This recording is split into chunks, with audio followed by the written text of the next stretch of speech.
मौलाना room रहमतुल्लाह अलैह, ये तुर्की में इनका मज़ार है। ये बहुत बड़े सूफी हुए हैं और बहुत बड़े आलिम हुए हैं। आप काम क्या करते थे, किताबें पढ़ाते थे, किलो काल का सिलसिला था। और आपके मदरसे में तलबा थे, आप बड़ी मेहनत करते, पढ़ाते, लेकिन अभी तक वो रूहानी नूरे मार्फत अभी मिला नहीं था। तो नौजवानों हुआ क्या, एक दिन एक दरवेश आया और उसने, जिनका नाम शाह शम्स तबरेज था रहमतुल्लाह अलैह, आप आए तो आपने देखा ना कि हीरा बड़ा कमाल का, थोड़ी सी तवज्जो चाहिए। तो उन्होंने देखकर कहा कि ये चीज ये क्या कर रहे हो। तो आपने जब मौलाना रूम ने नजर उठाई ना, तो क्या देखा, कहा कि बिखरे बाल है, नंगा पांव है, फटे पुराने कपड़े हैं, इस बाबे को क्या पता ये इधर मदरसे में आ गया। उन्होंने कहा बाबा जी तुम्हें पता नहीं, ई काल अस्तु नमीदानी, ये काल है तुम जानते नहीं है। इतना जब कहा ना तो शाह शम्स तबरेज ने किताबें पकड़ी, उठा के पानी के तालाब में गिरा दी। जब गिराई तो मौलाना रूम तड़पे, शिगिर्द मारने को दौड़े और सर पकड़ के बैठ के कहते बाबा जी ये क्या कर दिया। आपने फरमाया क्यों। उन्होंने कहा ये किताबें हमारी जाया होगी, हमारा तो इल्म डूब गया। आप मुस्कुराए, आपने फरमाया वो इल्म क्या जो किताबों का मोहताज हो। जब वो बेकरारी देखी ना तो शाह शम्स तबरेज ने तालाब में हाथ डाला, किताबें निकाली, अब इस तरह उनको झाड़ा तो उनमें से गर्दो गुबार जिस तरह पहले थी उसी तरह निकला। मौलाना रूम हैरान रह गए कि पानी के तालाब में से कागज निकले तो उनको पानी ने छुआ तक नहीं। बोल उठे, कहते बाबा जी ये चीज तो ये क्या है। अब बाबा बोला, बाबा जी ने कहा मौलाना ई हाल अस्तु नमीदानी, ये हाल है जिसका तुम्हें पता नहीं है। इतना कहकर शाह शम्स तबरेज चल पड़े। मौलाना रूम ने किताबें छोड़ी, मदरसा छोड़ा, मकतब छोड़ा, तलबा छोड़े, घर छोड़ा, सब कुछ छोड़कर आपने क्या किया, आप उसी वक्त पीछे पीछे चल पड़े बड़ी मेहनत करके। फिर वो मकाम हासिल किया कि फिर आप मौलाना रूम बने, मौलवी हरगिज़ नशुद मौलाना रूम। फिर आपने किताब लिखी जिसको मसनवी शरीफ कहते हैं। आजकल तो लोग कम ही पढ़ते, लेकिन पुराने बाबे जो है ना, या सूफिया और दरवेशों के पास बैठने वालों को अब भी पता है। अब मैं जो आपको वाकया सुनाने लगा हूं, आप नौजवान सुनकर जरूर तवज्जो भी करेंगे और आपको सबक बड़ा मिलेगा। ये वाकया मुझे मेरे मुर्शिद करीम ने सुनाया और ये वाकया मसनवी शरीफ का है।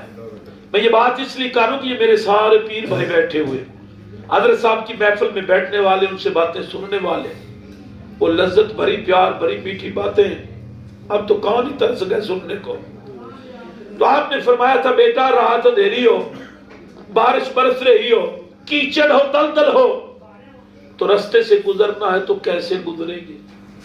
बंदा सोचता है कि मैं गुजरूंगा, कपड़े गीले हो जाएंगे, गंदे हो जाएंगे, और मैं इसमें अपने लिबास को कैसे बचाऊं, खुद को कैसे बचाऊं। वो कहते हैं इसी आलम में बंदा जो है वो क्या करता है, अकल तकादा करती है, सोच हो तो फिसलने से बचने के लिए पहला काम वो क्या करेगा, रात अंधेरी हो तो वो टार्च जलाएगा। ऐसे करता है कि रोशनी मिल जाए, मैंने गुजरना है। लेकिन मौलाना रूम फरमाते हैं कि रोशनी के बावजूद फिसलने का खतरा फिर भी नहीं जाता। गुजरना तो जरूर है ना, रोशनी तो बता देगी कि आगे कीचड़ है, गुजरेगा कैसे। मौलाना रूम रहमतुल्लाह बड़ी प्यारी बात कही। आप कहते हैं कि ये रोशनी इल्म है, बंदा किताब में पढ़ लेना शऊर आ जाता है, रोशनी मिल जाती है, लेकिन जब तक कोई उस रास्ते का गुजरने वाला माहिर ना मिले मतलब मंजिल पे नहीं पहुंच सकता। कहते फिर भी किसी की जरूरत है जो तुम्हें इस कीचड़ से बचा के गुजारे।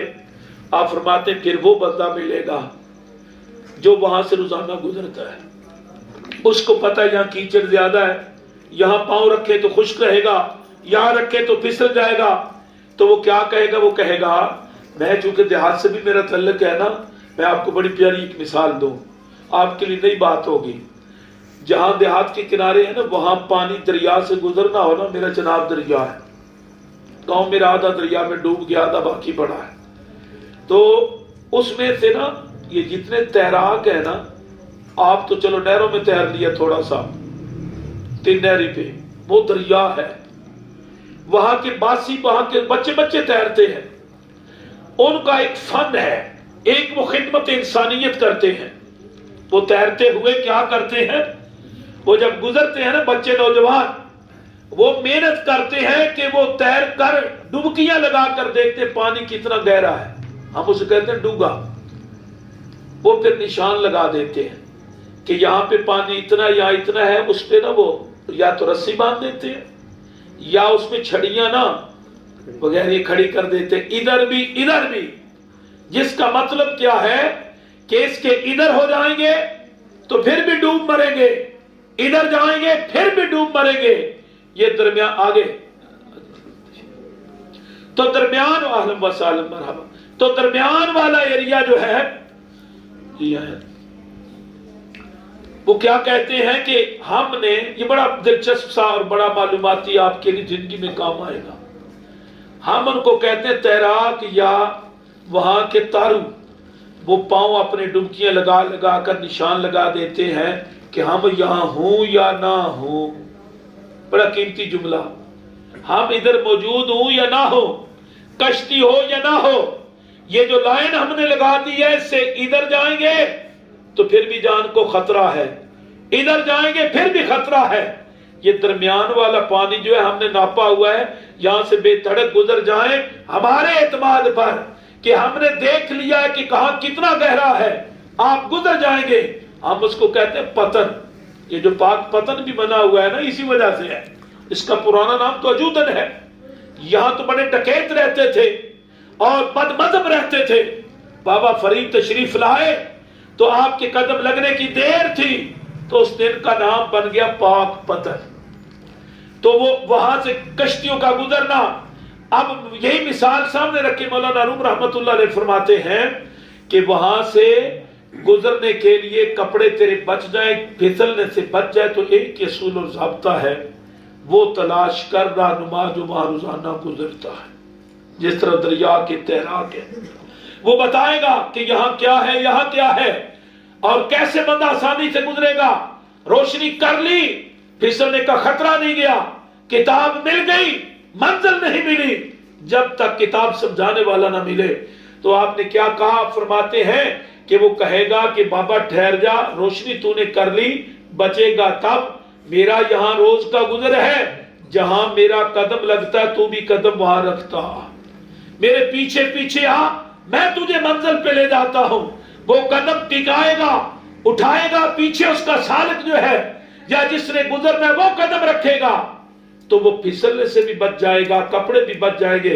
मौलाना रूम फरमाते, ऐ बंदे, इस दुनिया में रहते हुए अगर अल्लाह की जात के साथ विसाल चाहता है, बारगाह मुस्तफा में मकबूलियत चाहता है, तो फिर यहां से गुजरते हुए उसके साथ गुजर जो इस रास्ते का वाकिफ है।